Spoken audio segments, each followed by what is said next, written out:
çdo lagje në Tiranën e Durrës, ku kemi edhe zonën më të kuqe të gjithë vendit.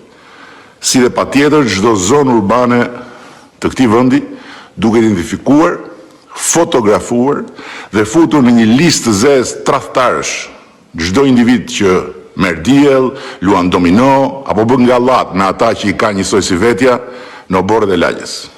Këta individ do ta paguajnë shtrenjtë. Dhe çdo thyrje e ligjit luftës do të jetë një barë e rënd për ta, sepse do të hiqet çdo ndihmë shtetërore.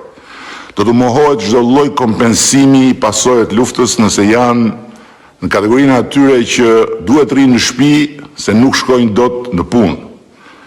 Do të mohohet çdo lloj ndihme financiare për të paktën një vit nëse nuk kanë punë dhe duan t'i prishim punë dhe jetë të gjithëve.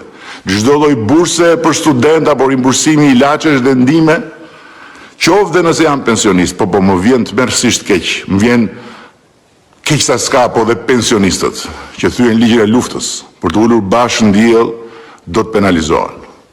Një pakicë fare e vogël të pabindurish, po që ama janë më shumë se sa të mjaftueshëm për të marrë në qafë gjithë popullin, do të konsiderohen tradhtar lufte dhe do të trajtohen me zero tolerancë. Nga ana tjetër, dua t'ju informoj, siç jam informuar, se të gjitha forcat e rendit, nga polici i lagjes deri tek forcat më speciale të policisë shtetit, janë të vendosura të përdorin forcën dhe të gjitha mjetet që përdoren në rast shkelje të ligjit në tubimet palishme apo kudo qoftë tjetër, deri tek uji apo gazi lotësierës po të jetë nevoja. Unë mbështes pa asnjë rezervë këtë vendim të drejtuesve të policisë së shtetit dhe jam i bindur që njësoj si unë i gjithë populli që po zbaton rregullat e luftës dhe po plas nga marazi duke parë se si një tufë të pabindurish, të pagdhëndurish, të papërgjegjshmish hapërdahen lart e poshtë dhe sabotojnë rezistencën popullore pa pikën e turpit dhe të ndjeshmërisë njerëzore.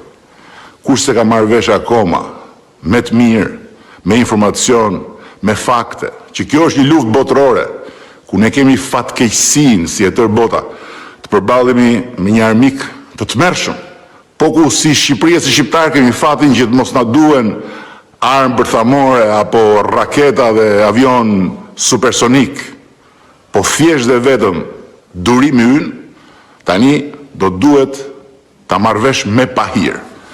Kush rri e rri dhe pastaj më shkruan për fukarejnë që nuk rrin dot mbyllur se nuk kanë bukë, prandaj me të mek duhet dalin rrugë, të mos bëj sikur shqetësohet për fukarejnë, po ta mbledh mendjen top se sot askush nuk kërcënohet nga vdekje për shkak të urisë, po të gjithë kërcënohemi nga vdekja për shkak të marrësisë. Fukarejnët nuk kanë iPhone dhe nuk kanë dëngla për të shitur në Facebook e në Instagram. Dhe janë, sepse njoh më shumë se të gjithë ju, shumë prej tyre njerëzit më të mirë kuptueshëm të vendi, cilët po i ndihmojnë dhe ndihmojmë deri në fund.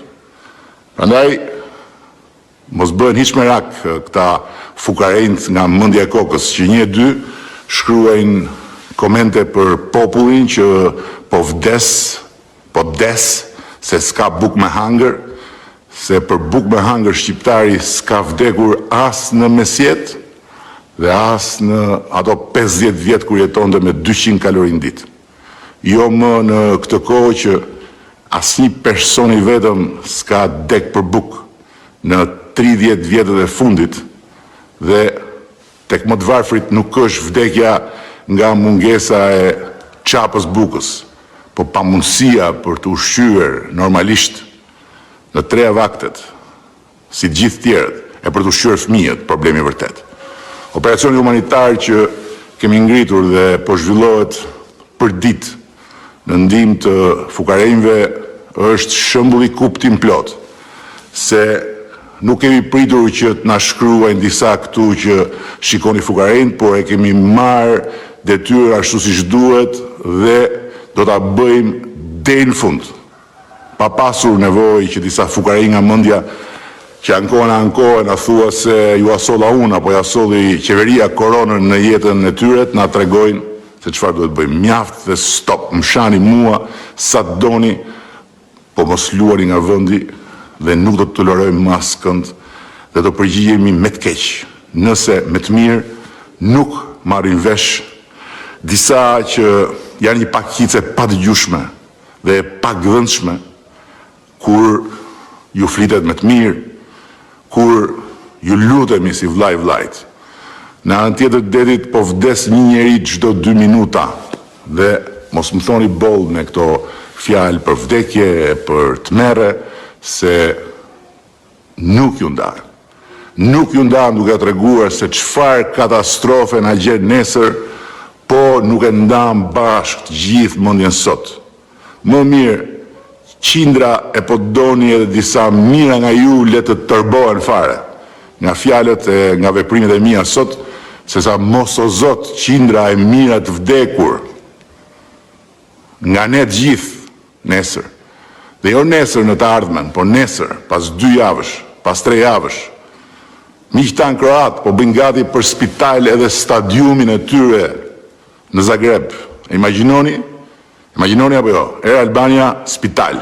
Larg qoftë dhe pse, se duan disa të dalin xhiro dhe nuk rrin dot pa domino, se duan disa të shtyhen në radhë për qep, për domate, sikur po humbasin anien e fundit për të ikur në Itali në kohën e komunizmit, apo se disa na u lodhën duke luftuar në koltuke në krevat me iPhone në dorë, duke parë televizor, duke ngrënë, duke pirë, sigur janë me pushime. Jo dhe jo. S'ka shans mirë kuptimi për këtë dhe me këta ka vetëm forcë ligjore, policore deri në fund.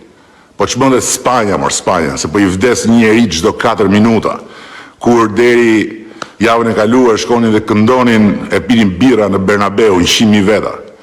Ndërkohë që duhet rrinë në shtëpi.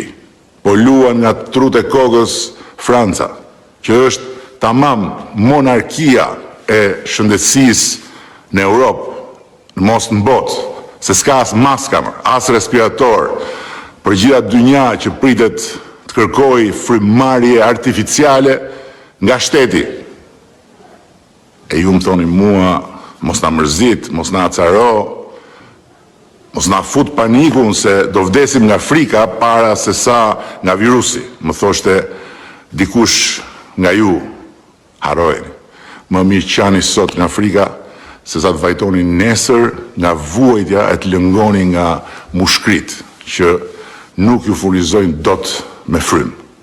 Më mirë turfulloni e po doni hidhuni përpjet sot nga sikleti, po ama në shtëpinë tuaj shndoshe mirë, se sa ta qepni përgjithmonë mbyllur në një arkivol që shtit me një makinë ushtrie rrugëve për të gjetur një varr, një copë varr në ndonjë kodër të thatë.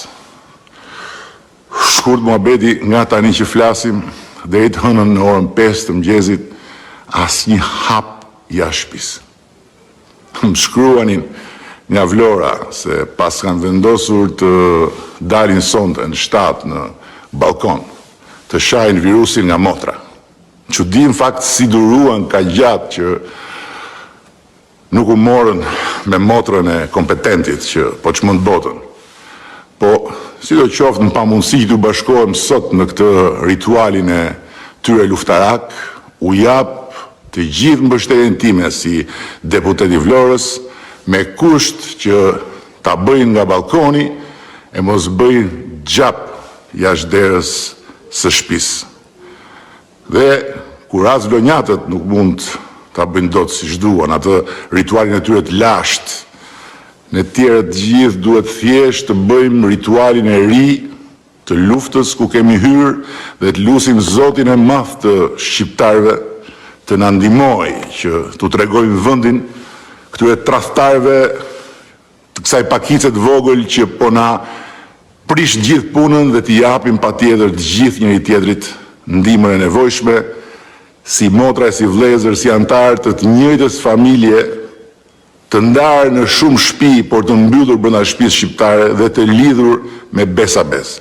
Rrugë tjetër nuk ka dhe kush kërkon një rrugë tjetër, le t'i bjerë mujt me kokë, po të mos dalë nga shtëpia. Mirupafshim.